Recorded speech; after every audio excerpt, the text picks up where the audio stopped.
네, 오늘 말씀은요. 내 힘이 아닌 오직 성령의 능력으로 시작하자라는 제목으로 여러분들과 말씀 나누길 원합니다. 제가 말씀을 준비하면서 항상 요즘에 어떻게 하면 더 쉽게 설명을 할까? 어떻게 하면 더 쉽게 설교를 할 수 있을까? 고민을 참 많이 합니다. 근데 준비를 하면서도 고민을 하면서 준비하는데 이 말씀이 여러분들 삶 가운데, 여러분들 마음 가운데 깊이 새겨지길 간절히 원합니다. 여러분은 어떠한 힘으로 이 세상을 살아가고 있습니까? 보통 이런 질문을 하면 교회 열심히 다니시는 분들은 모범적인 답안이 나옵니다. 모범적인 답안. 성령의 능력으로 살아갑니다. 어떤 분들은 하나님의 능력으로 살아갑니다. 답합니다. 제가 옛날에 그 준기 형제 제가 이거 7년 전에 8년 전에 뭐 성경 공부할 때도 청년들한테 물어보면 모범적인 답안은 다 이렇게 얘기하는데 실질적인 삶은 어떡하냐 그랬더니 절대 그렇게 살지 않아요. 이렇게 얘기를 하더라고요. 네, 여러분들은 삶은 어떻습니까? 네. 성령님의 능력으로 살아가고 있습니까? 하나님의 능력으로 살아가고 있습니까? 매일 세상 살아가다 보면요. 세상의 일이 바빠가지고 하나님을 잊고 살 때가 참 많아요. 그리고 일처리 하다 보면 하나님께 우리가 뭐 기도하고 믿음으로 하기보다는 내 마음대로 내 뜻대로 할 때가 참 많이 있어요.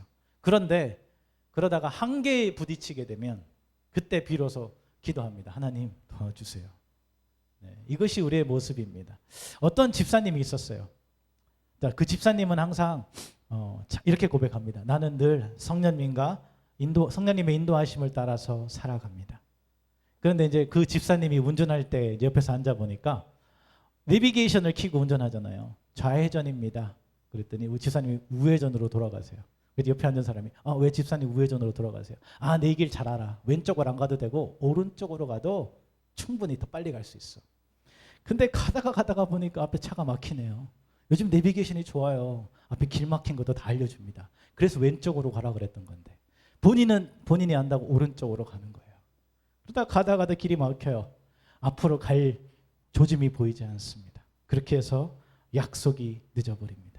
그때서야 다시 내비게이션을 껐다 킵니다.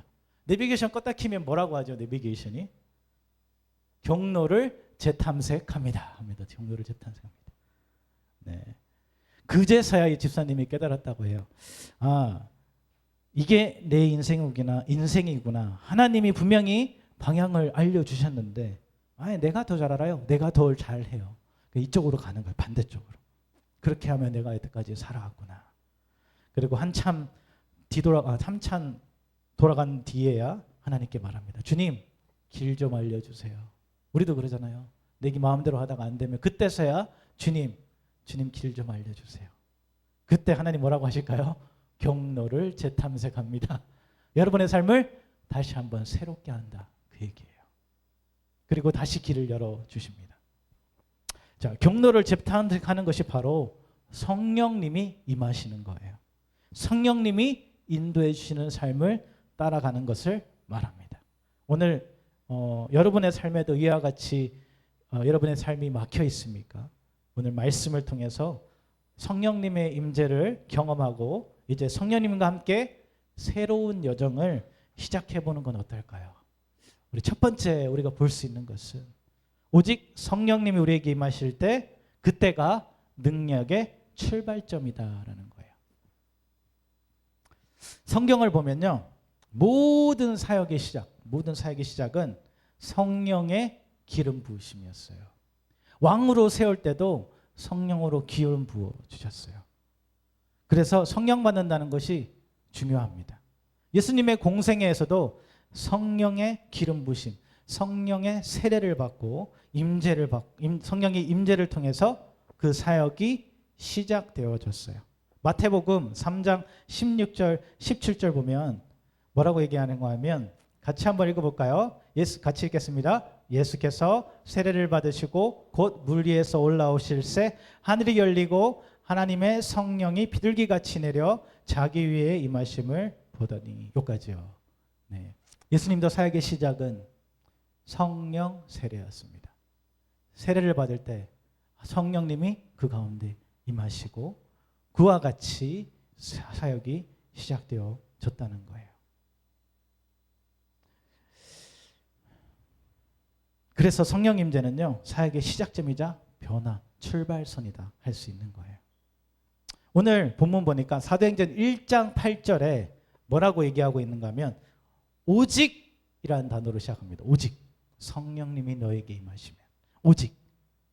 이 오직이란 단어는 우리가 의지할 유일한 힘의 근원이 누군가 하면 성령 하나님밖에 없다는 거예요. 그것을 강조하고 있습니다. 근데 많은 사람들이 신앙생활하면서 내 지식, 내 경험, 내 감정, 내 열심으로 살아갑니다. 이것은 믿음으로 살아가는 삶이 아닙니다. 왜요? 내가 할 수 있다고 생각하기에 하나님을 의지하지 않는 삶이에요. 지금 우리의 삶과 같아요. 내가 편하잖아요. 하나님을 의지하지 않는 것 같아요. 우리가 예전에 어려울 때, 우리나라가 어려울 때는 우리 장로님들 세대, 우리 권사님들 세대는 열심으로 기도했어요. 너무 어렵잖아요. 매일 기도밖에 안 나와요. 근데 지금 젊은 세대로 넘어오면서 삶이 풍성해졌어요. 젊은이들이 기도하지 않습니다. 왜요? 삶이 풍족하잖아요. 기도할 게 없다고 생각해요. 이것이 지금 현실적인 삶이라는 거예요. 어부였던 베드로 우리 잠깐 얘기해 보도록 하겠습니다. 베드로는요, 프로 어부였어요. 프로 어부. 낚시만 하면, 밖에 나가서 그물만 던지면 물고기를 많이 잡을 수 있는 어부였어요. 근데 한날 밤새도록 물고기 한 마리 잡지 못하고 나갔어요. 그때 예수님 뭐라고 하시나요? 저 깊은 곳에 가서 그물을 던져라 라고 하십니다. 자, 어부였던 베드로는 프로예요. 프로. 예수님은 어부가 아니에요. 근데 베드로가 얘기합니다. 예수님, 제가 밤새도록 물고기 잡으러 갔는데 한 마리 잡지 못했어요. 그러나 예수님의 말씀을 듣고 저 깊은 곳에 가서 그물을 던지겠습니다.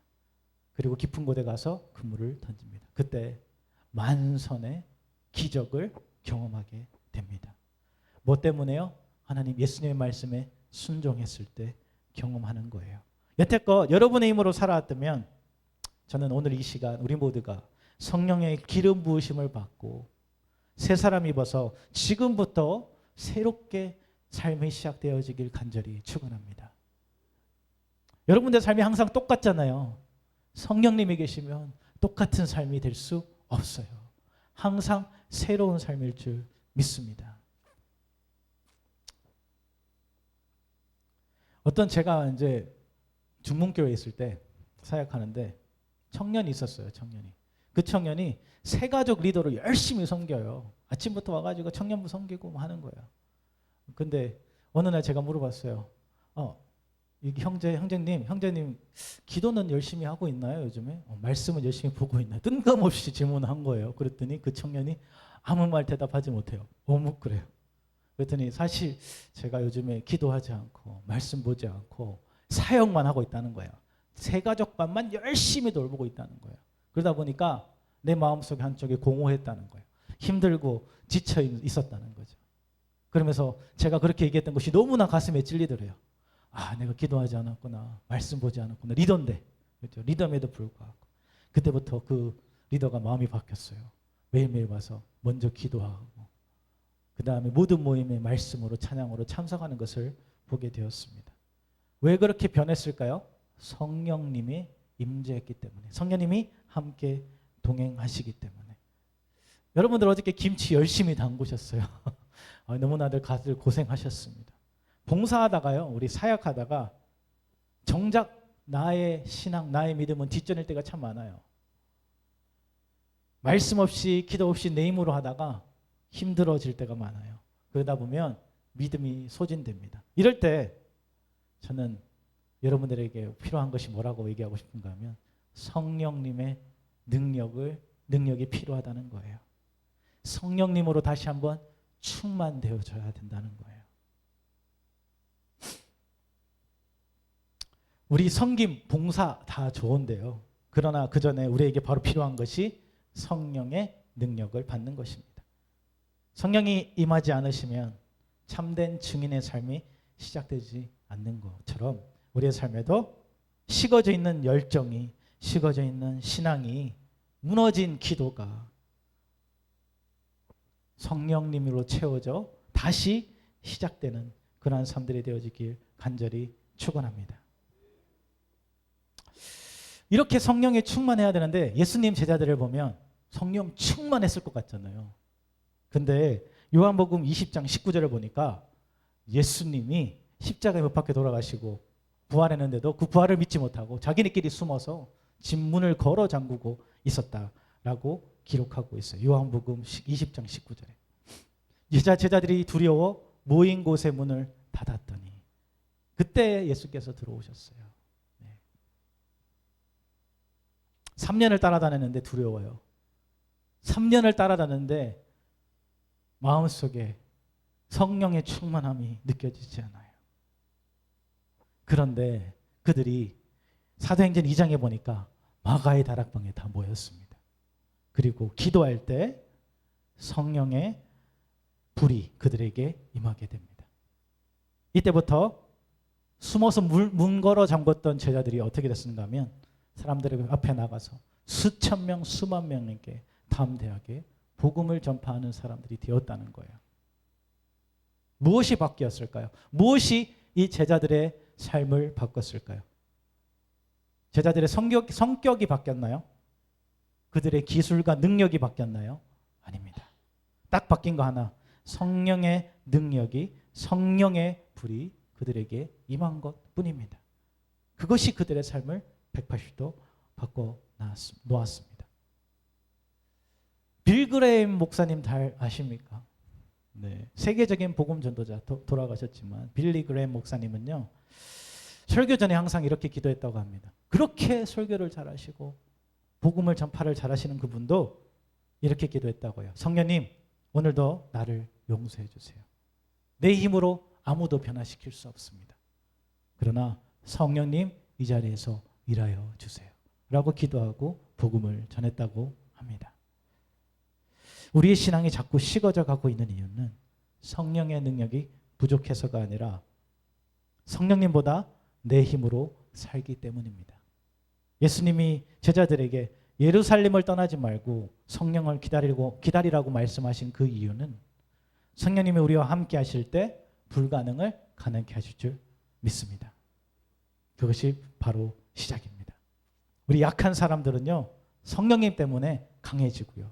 무기력한 사람들은 성령님 때문에 새 힘을 얻게 되고요. 두려움에 떨던 사람들은 담대해지고요. 상처받은 마음은 치유되게 되고요. 죄 있던 사람들은 죄를 이길 수 있는 능력이 생기게 되며 흔들리던 믿음이 다시 불타오르게 될 줄 믿습니다. 그 역사들이 여러분들에게 일어나게 되길 간절히 축원합니다. 오늘이 바로 그날이 되길 간절히 원합니다. 두 번째는요, 너희가 권능을 받고 성령의 능력은요, 우리의 삶을 완전히 변화시키는 능력이 있습니다. 제자들은요, 예수님을 따라다니면서 공생애 동안 3년 동안 열심히 따라다니며 배웠어요. 한마디로 교회 열심히 나왔어요. 3년 동안. 근데 그들에게 귀신을 쫓아낼 수 있는 능력조차 없었다는 거예요. 마태복음 9장 13절입니다. 그 이하에 나오는 이야기 보면 귀신 들린 아이의 엄마가 나오죠. 그리고 귀신 들린 아이를 귀신을 쫓아달라고 제자들에게 데리고 옵니다. 근데 제자들은 귀신을 쫓지 못합니다. 그러자 그 어머니가 그 아이를 데리고 예수님 앞으로 나옵니다. 왜 제자들은 귀신을 쫓지 못했을까요? 교회 나와서 우리 열심히 예배 드리잖아요. 저희 권사님, 장로님처럼 다들 앉아가지고 거룩하게 예배 드리는데 왜 귀신을 쫓지 못했을까요? 제자들 또한 3년 동안 예수님 앞에 앉아가지고 열심히 말씀 들었는데 왜 귀신도 쫓아내지 못했을까요? 그들은요, 예수님의 행동을 따라했어요. 행동. 예수님의 말투를 따라했어요. 그 안에 있는 능력을 믿고 의지한 것이 아니라는 거예요. 행동과 말투로는, 우리의 능력으로는 귀신을 쫓아낼 수 없기 때문이에요. 많은 사람들이 질문합니다. 어떻게 하면 나도 능력을 받을 수 있을까요? 여러분들 그런 생각해 본 적 있나요? 나도 하나님의 능력을 받았으면 좋겠다. 저도 그런 적이 많습니다. 젊었을 때. 그래서 성경도 읽어보고 기독교 서적도 읽어보고. 근데요, 서적이나 세상이나 우리의 방식으로 성령을 받는 것이 아니에요. 하나님이 부어주시는 거예요. 우리가 강구할 때, 마가의 다락방에서 그렇게 간절히 원할 때 성령님이 임해 주시는 거예요. 예수님의 제자들은 능력이 없었어요. 그래서 예수님이 뭐라고 하셨는가 하면 사역 나가지 말고 내가 승천하고 나면 너희들은 예루살렘에 남아서 성령님이 오시기를 기다려라. 왜요? 성령님이 구원하여 주시고 능력을 주시기 때문이에요. 그 능력 받고 변화될 수 있기 때문이에요. 근데 우리는요, 정말로 갈대와 같이 흔들리기 쉬운 존재인 것 같습니다. 감정에도 흔들리고 상황에도 흔들리고 사람들의 관계 속에도 쉽게 상처받아요. 베드로가 제자들이 배를 타고 가는데 예수님이 저기 물에서 걸어오십니다. 모두 제자들이 놀랐어요. 귀신이다, 유령이다. 그랬더니 예수님이 두려워하지 말라, 나다 라고 말씀하십니다. 그때 베드로가 뭐라고 하는가 하면 예수님, 저도 예수님처럼 물 위를 걷고 싶습니다. 그랬더니 예수님이 걸어오라라고 말씀하십니다. 그때 베드로는 배에서 발 하나를 빼서 물 위로 걷기 시작합니다. 예수님만 직접 바라보며 일자로 걸어갑니다. 예수님이 저 앞에 계시니까 나도 걸을 수 있어. 한 발짝, 두 발짝, 세 발짝. 그런데 주위에 파도가 출렁이기 시작합니다. 주위에 바람이 세차게 불어오기 시작합니다. 그랬더니 베드로는 무엇을 봤는가 하면 예수님이 아니라 바람을 봤어요. 그 위에 출렁이는 파도를 봤어요. 그랬더니 뭐가 밀려와요? 마음속에 두려움이 밀려오기 시작합니다. 그때 물에 빠지게 됩니다. 여러분들은 무엇을 두려워하고 계십니까? 무엇을 바라보고 계십니까? 환경을 바라보고 계십니까? 그 모든 것을 바라볼 때 우리의 삶은요, 저번 주에 얘기했죠. 믿음의 반대는 뭐죠? 의심이 다 있어요. 의심으로 변하게 될 때가 많이 있어요. 자, 우리가 권능을 받게 된다면 무기력했던 사람이 담대해진다고 했습니다. 두려웠던 사람이 용기를 얻게 된다라고 했어요. 상처받은 마음이 치유되고 죄에서 완전히 떠날 때 구별될 수 있는 삶을 살아가게 될 줄 믿습니다.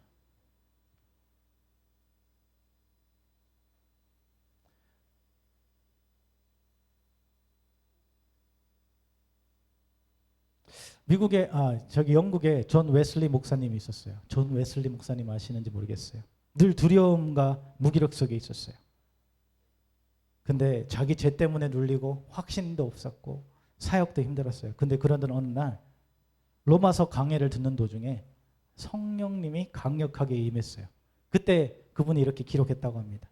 내 마음이 뜨거워졌습니다. 나는 내가 구원받음을 확신했습니다. 그날 이후 웨슬리 목사님은 두려움이 사라지고 놀라운 담대함과 복음의 능력을 행했습니다.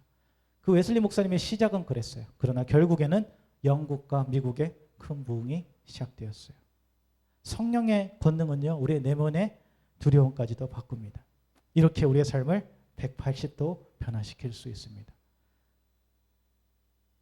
그리고 우리의 성령 충만해지면 마음도 평안해지고 우리의 마음도 밝아져요. 왜 그럴까요? 성령 충만해지면 왜 마음이 밝아질까요? 성령님의 열매가 드러나기 때문에요. 우리 성령의 열매 잠깐 읽어보겠습니다. 갈라디아서 5장 22절 23절입니다. 갈라디아서 5장 22절 23절 22절 23절 같이 읽겠습니다. 시작. 오직 성령의 열매는 사랑과 희락과 화평과 오래 참음과 자비와 양성과 충성과 온유와 절제니 이 같은 것을 금지할 법이 없느니라. 네, 성령의 열매라고 했어요. 성령님이 임하시면 나는 이런 사람이 아니에요. 사랑이 많은 사람이 아니에요. 희락이 많은 사람이 아니에요. 화평이 많은 사람이 아니에요. 근데 내 힘으로 살 때는 그래요. 그러나 성령님이 함께 하실 때는 사랑과 희락과 화평과 오래 참음이 넘쳐 흐르게 된다. 자동이라는 거예요. 내가 그러려고 노력하지 않아도 성령님이 함께 하시면 자동이라는 거예요. 이러한 능력이 여러분에게도 임하시길 간절히 축원합니다. 세 번째로는요, 성령의 능력 받은 예수 그리스도의 증인된 삶은 복음을 확장시키는 삶이에요. 사도행전 1장 8절 보니까 예루살렘과 온 유대와 사마리아와 땅끝까지 이르러 내 증인이 되리라 라고 했어요. 자, 여러분들은 이 말씀 아까 전에 읽었을 때 복음은 어디에 전해야 될 것 같아라고 생각하셨습니까? 복음. 이 밖에 나가서 아니면 전 세계 나가서 필리핀 땅에 지금 목사님 나가 계시고 다 맞습니다. 맞습니다. 그러나 저는 좀 더 안쪽으로 바라보기를 원해요. 예루살렘은 아주 가까운 곳이에요. 바로 그들이 있는 곳이잖아요. 제자들이.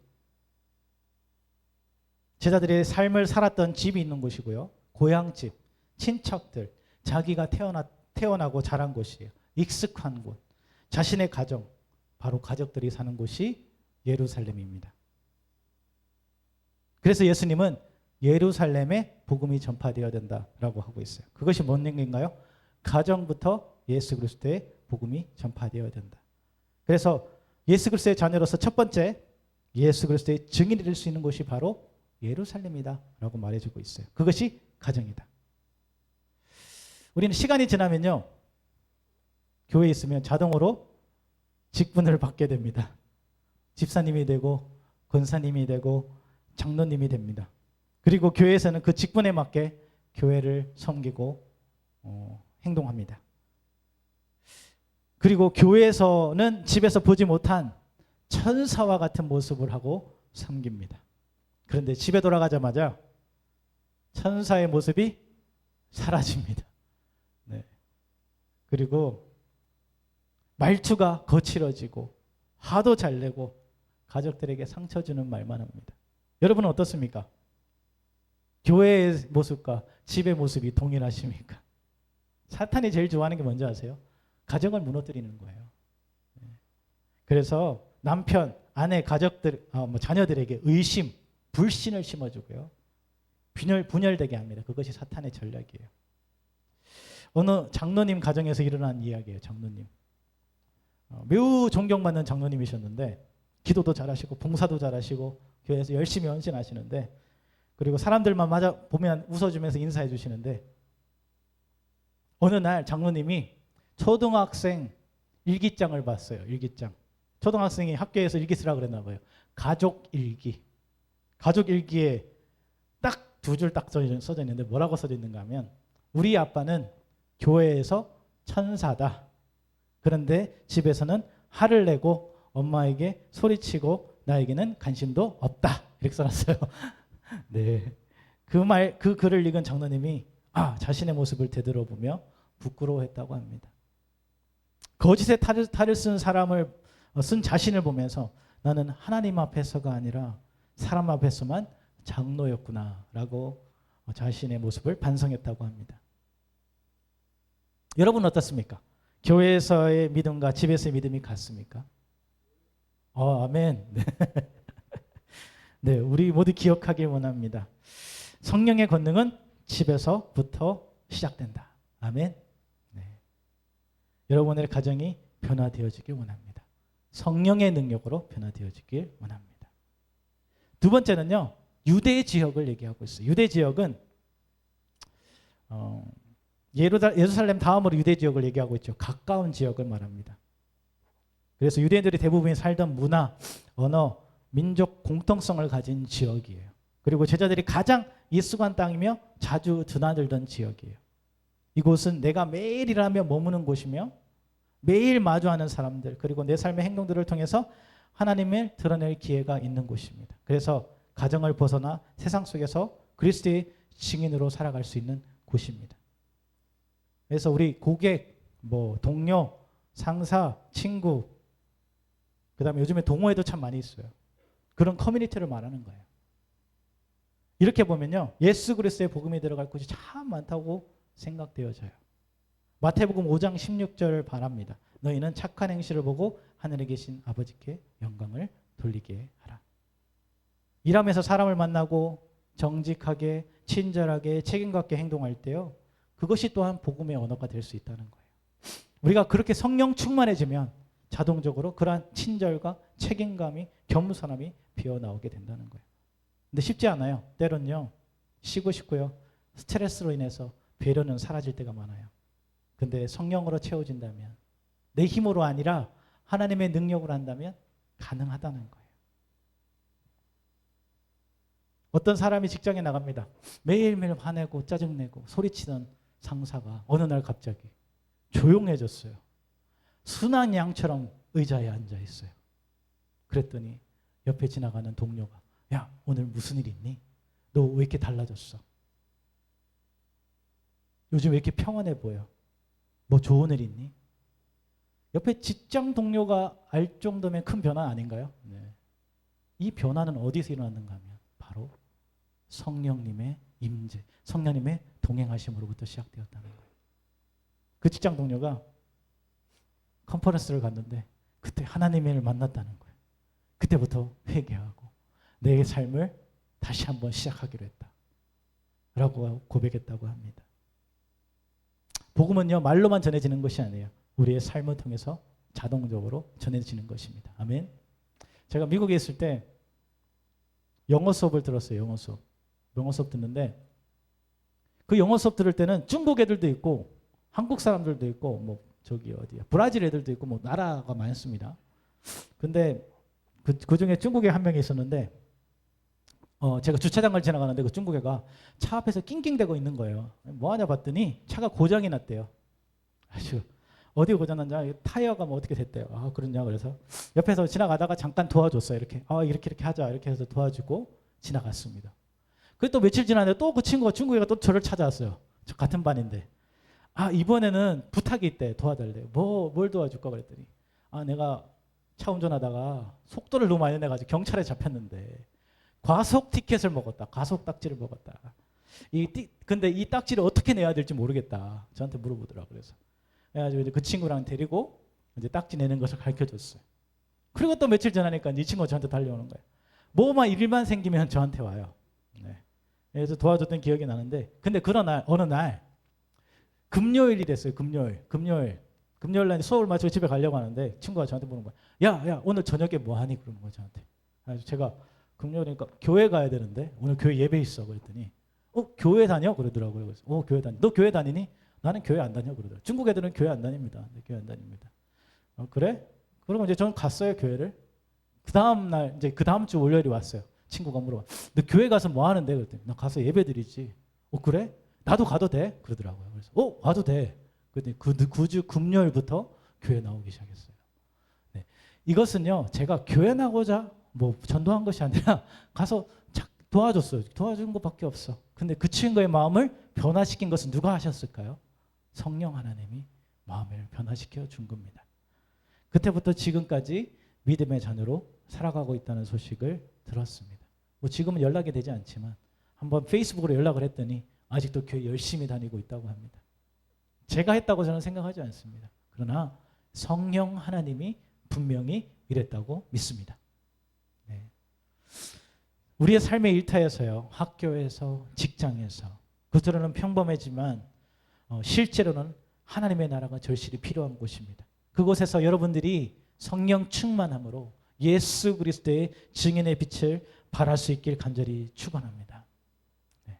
그리고요, 세 번째는요, 마지막으로 어디까지 가는가 하면 사마리아까지 가라고 합니다. 복음을 전하고 사마리아로 나아가라. 이 사마리아는요, 유대인들과 가장 갈등이 깊은 곳이에요. 지리적뿐만 아니라 유대인들이 가장 싫어했던 곳. 그래서 요한복음 4장 9절 보면 예수님이 우물가에 앉아 계실 때 사마리아 여인을 만납니다. 거기서 얘기하는 게 뭔가 하면 유대인과 사마리아는 서로 상종하지 않는다. 말도 섞지 않는다. 만나지도 않는다 되어 있어요. 그래서 피하고 싶었던 땅이에요. 근데 예수님은 사마리아 땅까지 들어가 복음을 전하라 하십니다. 이곳은요, 여호와의 신과 이방 종교가 혼합되어져 있는 거예요. 정체성과 신앙이 완전히 무너진 곳이에요.